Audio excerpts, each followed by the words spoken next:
One shall stand, one shall fall. Why throw away your life so recklessly? That's a question you should ask yourself, Megatron. Megatron, look out. Stop running, you fool! Stand and fight!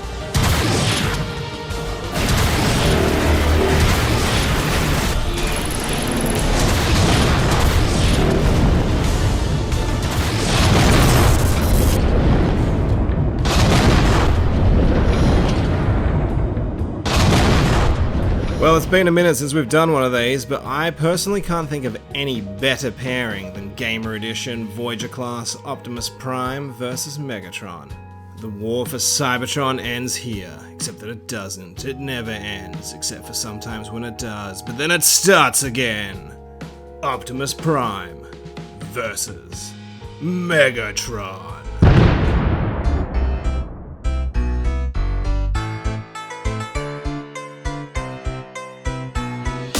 So hopefully you all know how this goes at this point. If you don't, it's pretty easy to figure out. 2 bots enter, 1 bot leaves victorious. We're going to have a look at a bunch of different categories, award some points, and see who walks out on top once and for all. But before we get into that, do we all know what's going on with the games at the moment? Alright, so here's the deal. Pretty much everyone had thought that these games were done for because the Hasbro Activision licensing agreement had run out. And then with these figures coming out, everyone was like, surely now is the perfect time for a re-release of the game. And so many people thought that they ended up addressing it, and they were like, at Hasbro, they were like, we would love to revisit these games and re-release them, but sadly, Activision has lost the hard drive which has all the data for us to be able to re-release these games. So then everyone was like, oh cool, there's hope, who knows what's going to happen. And so then all of a sudden it was like, yeah, we want to do the games, but Activision has lost the hard drives that have the data on it, and unfortunately there's nothing we can do. So then everyone was like, oh come on Activision, Hasbro's trying to be cool, can't you be cool? How'd you lose those games? They're such good games. And they were like, actually, the real tea is we haven't lost those games. And then Hasbro had to issue an official apology, and that's kind of where we're at right now.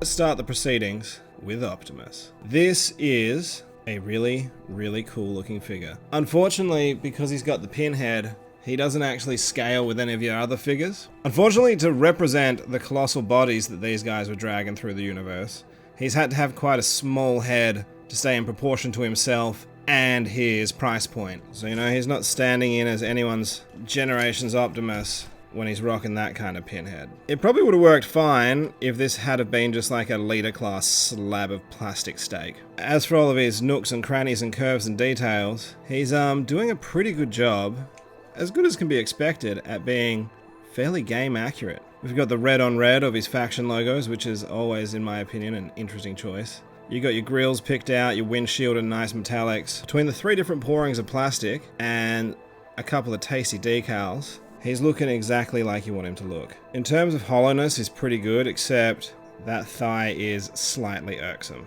It is, you know it is. Megatron, by comparison, he just feels a lot lighter. He's only got 2 different colored pourings of plastic, but then he does have, you know, all of his red paint apps. I've never really been super sold on these red apps. I think it like adds him a shade too close to Prime in a weird way, and I'm not a big fan of red and purple. But he's throwing a pretty mean looking silhouette. His gun is in a nice gloss plastic, so that stands out a little separately. What I do find to be a little bit of a confusing mess is that face sculpt.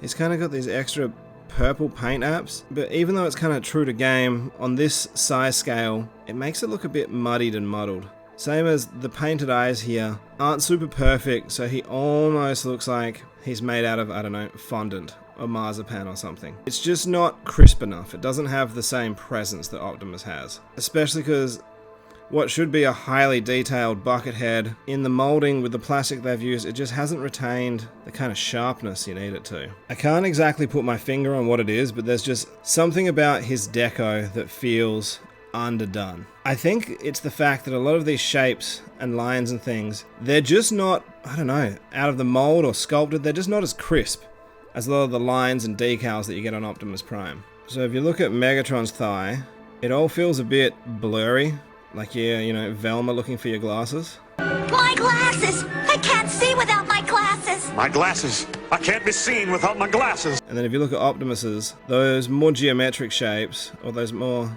the squarer edges in his details stand out so much sharper. And so on Sculpt and Deco, I'm afraid the point's going to have to go to Optimus. For Optimus Articulation, we get a really generously ball-jointed head that can throw pretty much every angle you're looking for. You get kind of a little bit of a butterfly at the shoulder. If you pull that out, you can fake it quite a bit more to get a lot more out of it, but I don't like doing that. Shoulders all the way around, up pretty far. Elbows only go up to 90. Pya. Waist swivel. Hip skirts that are mounted to the leg articulation, which I love. Out to the side. Even some sculpting there. Optimus is just a crisper sculpt. The chunky Magnus 90. Thigh swivel. Back and forward on the foot. Ankle tilt. With space fillers. My favorite. Well, second favorite after molded hip skirt. So he's real good when it comes to throwing some pretty heroic shapes. Every angle's a dynamic one. By comparison, Megatron's head, is only on a swivel. Around, all the way out, elbow swivel, double jointed elbows, which I'm assuming one of them's kind of for transformation, but it doesn't look too terrible. You can do it. It's yours. Do what you want. But even if you were to pretend it was just the one elbow joint, that's still some over-the-top elbow articulation. Sylvester Stallone, over the top. Waist swivel, universal hippity bits. He's got real poseable hips. Van Damme between two trucks poseable. Knee swivel, that is prone to swiveling out. I'm surprised they didn't try and call it an action feature. On mine's left arm, you get a little bit of wrist, but not much. No twist. No twist on either of them. Bit of a bummer. Now the knees are on some of the most unusual ratchets I've ever encountered. The legs make me feel like, did I accidentally buy some kind of knockoff? Because he's only got, as far as I can tell, the one knee click, which is super weird, because if it just didn't have this spur on the back of it, it could have gone further, but they've deliberately stopped it there. So, you know, old Megs is a lot more limited in his dexterity rolls. He's also only got this little ankle tilt, which with the skinny ankle inside, super makes it look like he's rocking flares. And he's got toe down, all the way down. So whilst Megatron does have those incredible flexy hips, the fact that his knees are so whack and that there's no ball joint for the head means that's another round of Prime. I'll get you next time, Prime. Accessories in this sort of subline are interesting. So because in the game their limbs morphed into guns, they all have an arm that can come off and is cross-compatible with the other sublines guns, which is really nifty, but I don't think I actually like it. I would rather the arm just stay on. Maybe there was a port and the gun had a little bit of a transformation, so it wrapped around the hand or something. In general, I gotta be honest, I'm not actually a huge fan of when Transformers' limbs become their weapons. And for Megatron in particular, I guess his cannon can do this, and you could do that with other people, but I don't think you should, right? Just because you can, doesn't mean you should. I really don't like that for Optimus to have a gun, you have to take off his arm. It just doesn't feel very Optimus to have this big a gun blaster for an arm.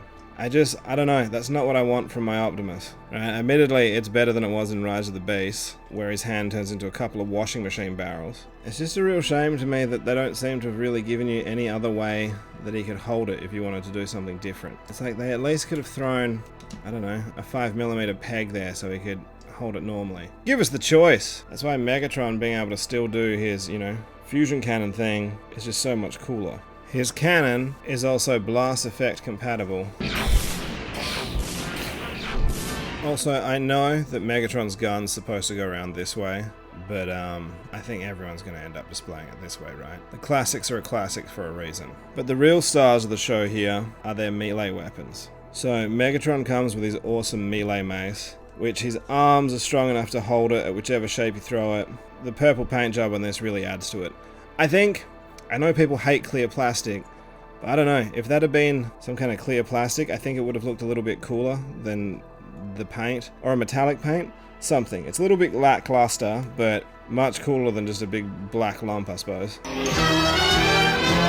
Optimus gets his big double-handed axe that to make him hold with the long shaft, you gotta go through his hand. Opening hands is not unheard of at Voyager scale. I do think that that's something that would have been possible. It does, however, look incredibly cool. And it has the amazing transformation feature of being able to do the double axe thing that it sort of did when you moved your way through his melee stuff. Really nice touch. And because it's an Optimus figure, and they all do nowadays, we get a matrix and what is a beautifully sculpted matrix compartment. You can also put blast effects on Optimus's gun, but it's in the really lame nib way. Much smaller explosions. Pew pew pew pew! So when it comes to accessories, I think it's actually a case of advantage Megatron, because, you know, he's not the one who bought an axe to a gunfight. Comparisons for these guys are really pretty simple. That's one of the beauties about this only being the second time out in plastic for these guys. So let's have a look at the original versions of these figures. You know what? I'd forgotten how good this first game Megatron figure actually was. Firstly, as well as, you know, having a firing missile, this gun could go, you know, fusion cannon way, like a so, or you could flip it around and it was like he had one of the different guns. Also, I know that the update is probably a more true sort of grey to what Megatron was in the game, but this lighter grey has much more presence, and that helmet's so much cooler. Not to mention the fact, I think this guy might almost have better articulation. So admittedly, he's missing that waist swivel, but he's got maximum elbow action. There's cool hand sculpt for, you know, maniacal gesturing. Admittedly, his shoulders don't go up as high, but the pauldrons on this one, you know, sacrificing that, look cooler. He's got much deeper knees, fully articulated legs just the same, and I think he's actually got a slightly better ankle tilt. And like, this figure's old enough that ankle tilt wasn't a given. Honestly, I think the only thing holding this original Megatron back from, you know, wider praise is he's just that little bit too little. I'll be honest, I think what this new figure has done has actually almost given me a greater appreciation of the original. With Optimus though, it's a completely different story. Like, I still love this figure. It's fun, it's complex, you know, it has ball jointed ankles, which is, you know, a rarity now even. Admittedly, his kibble got in the way a lot more as well. He does, however, have one of my all-time favorite guns with that flick out action. This is what these updates really should have been about. There is very little, like, whilst this is still a sick figure, there's very little that it does that you don't get a cooler version of with this much bigger Optimus. He just feels like he's bringing it more, doesn't he? He's so swole. So the comparison point has to go to Optimus Prime. When you compare him to the original, there's really no confusion about which the superior figure is. There's also not really any confusion when it comes to which is the updated figure. You compare the two Megatrons, honestly, it's almost more a case of personal preference than one figure being superior to the other. So let's start the Transformatorium off with Megatron on this one. So of the two, Megatron undoubtedly has the simpler and I would say more intuitive transformation. It does a couple of surprising things, I guess, with the legs, and it, for a relatively like kibble-free figure, even though it does turn into a space potato, it's a pretty tidy transformation. Alright, so let's do the truck thing with Optimus now and see how that goes.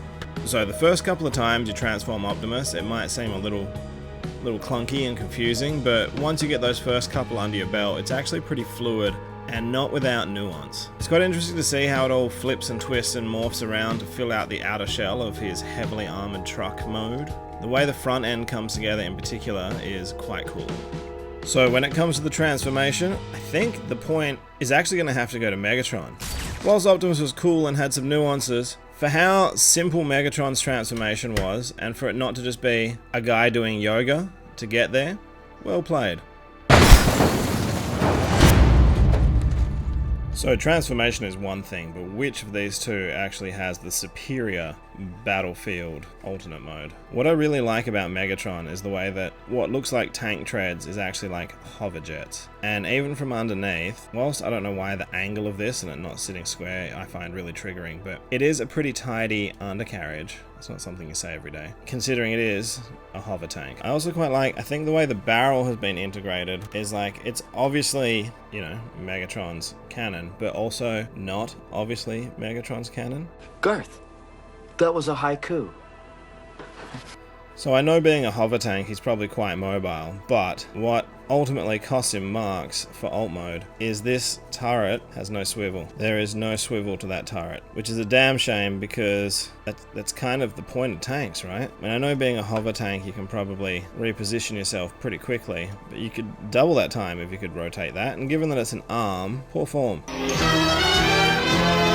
I love this alt mode. It's almost got like an Art Deco quality to it. It's like if Tim Burton's Batmobile had the functionality of Chris Nolan's Batmobile. I also think he's just a fantastic example of Cybertronian alt modes done right. Like if this is what you turned into, then when you got to Earth, I can understand you turning into a truck.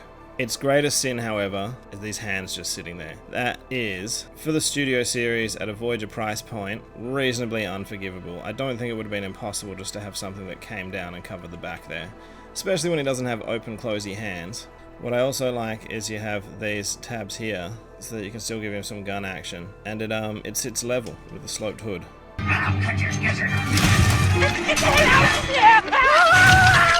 Let's look at it this way. I'd rather be Optimus avoiding being hit by Megatron than I would be Megatron avoiding a ramming from Optimus. Look at this, would you? Old defense versus old offense. This is what happens when an unstoppable force meets an immovable object. Prime's vehicle mode feels like it could, you know, deflect a couple of blasts from Megatron's cannon, whilst Megatron's hover tank just doesn't feel like it would come off best in a head-on collision. Advantage Optimus. So the final category is vibe. This category is all about hand feel and shelf appeal. If you could only have one, which would you get? And I gotta say, whilst this Megatron has definitely grown on me, and he looks quite cool with the Optimus, this Optimus Prime has that kind of like big punching, hard hitting, larger than life energy that I know for a lot of us made us fall in love with the character of Optimus Prime in the first place. I think in this iteration, in terms of the vibe, Optimus feels much more heroic than Megatron does villainous. To put it in other terms, this Optimus Prime spent like several weeks on my desk next to my computer. And you know that when a Transformer becomes a desk figure, That's high praise. and so as much as I love them both, there's just no way around it. Optimus is cooler. And so with that, by a pretty clear margin, the winner is Optimus Prime. For now. For always. Blanker kick. Huh. So that wraps up another 2-up installment. 2 bots entered, 1 bot left. Well, they'll both leave. Or both stay, depending on how you look at it. I like them both, but Optimus wins! Thank you so much for watching. If you had a good time, click the clicks, like the likes, and be sure to hit me up in the comments. Do you agree with my verdict? I want to know. What are we thinking? Let's get nerdy with it. Catch!